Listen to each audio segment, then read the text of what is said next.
हो सकता है रिलायंस कंपनी के बाहर मोदी को बहुत कम लोग जानते हो, पर मुकेश अंबानी ने हाल ही में मनोज मोदी नाम के एक व्यक्ति को 1500 करोड़ रुपए का घर गिफ्ट कर दिया। रिलायंस इंडस्ट्री लिमिटेड के मुखिया मुकेश अंबानी ने मनोज मोदी पर काफी भरोसा जताया है। मनोज मोदी चुपचाप रहकर काम करने वाले रिलायंस के उन लोगों में शामिल हैं जो कंपनी को आगे बढ़ाने में अहम भूमिका निभाते हुए नजर आते हैं। मनोज मोदी एशिया के सबसे अमीर कारोबारी के कॉर्पोरेट अंपायर के पीछे सबसे ताकतवर लोगों में से एक माने जाते हैं। रिजर्व रहने वाले मनोज मोदी को रिलायंस इंडस्ट्री और मुकेश अंबानी को जानने वाले लोग अच्छे से जानते हैं। वह मुकेश अंबानी का दाहिना हाथ कहते हैं इनको। अगर पद के हिसाब से बात करें तो मनोज मोदी रिलायंस रिटेल और रिलायंस जियो डायरेक्टर हैं। पिछले काफी समय से मनोज मोदी रिलायंस में बिना किसी पद के काम कर रहे हैं। मनोज मोदी रिलायंस के साथ 1980 से जुड़े हुए हैं। मनोज मोदी ने धीरू भाई अंबानी के साथ भी काम किया।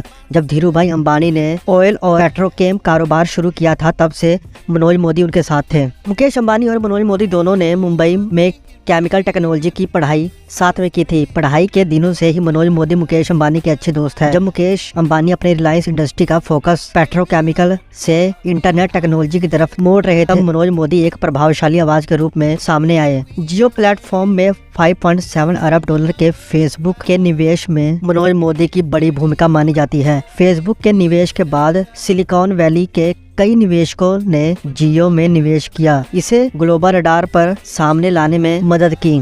मनोज मोदी को आप सीधे सीधे एक ऐसा व्यक्ति कह सकते हैं जिसने सिर्फ 6 हफ्ते में रिलायंस जियो को 1 लाख करोड़ रुपए अमीर बना दिया है। मनोज मोदी ने हाल ही में कहा था कि मैं मोल भाव करना नहीं जानता, मैं राजनीति भी नहीं समझता, मैं रिलायंस के स्टाफ के साथ काम करता हूँ, उन्हें ट्रेनिंग देता हूँ, उनकी मॉनिटरिंग करता हूँ और उन्हें ये बताता हूँ कि कोई भी काम कैसे किया जा सकता है। इससे पहले मुकेश अंबानी ने कहा था कि रिलायंस में हमारा प्रिंसिपल बहुत सामान्य है। जब तक हमारे पास काम करने वाले हर आदमी की कमाई नहीं हो तब तक एक सस्टेनेबल बिजनेस नहीं बनाया जा सकता। पिछले कुछ सालों में मनोज मोदी की रिलायंस में बड़ी भूमिका है। अब वह बड़े प्रोजेक्ट देखते हैं। मनोज मोदी के मोल भाव करने की क्षमता दिखने लगी है। जब 2016 में जियो ने अपनी वायरलेस सेवा लॉन्च की और fibre optical cable network launch किया, तब मनोज मोदी की कार्य क्षमता का सही आकलन हुआ। किसी स्टार्टअप से डील करते हुए मनोज मोदी पर्दे के पीछे से बातचीत और मोल भाव को कंट्रोल करते हैं। वह एग्जीक्यूटिव और इंस्ट्रक्शन देते हैं, बताते हैं कि उन्हें कितनी दूर तक जाना है और किस लेवल तक डील कर लेनी चाहिए और किस लेवल तक नहीं करनी है। ये सब उन्हीं की प्लानिंग होती है। इन सब के पीछे उन्हीं का दिमाग होता है। ऐसे नहीं उनको मुकेश अंबानी ने इतना महंगा गिफ्ट दे दिया। 1500 करोड़ का घर कोई मामूली बात नहीं होती। ये इस बात को जताता है कि अगर आप पूरी मेहनत से पूरी निष्ठा से काम करते हो, उनका विश्वास जीते हो, तो एक दिन वह भी आपको आपकी मेहनत का फल जरूर देंगे। आपका इसके ऊपर क्या विचार है मुझे कमेंट करके जरूर बताइए। बाकी मिलेंगे आपसे नेक्स्ट वीडियो में। जय हिंद।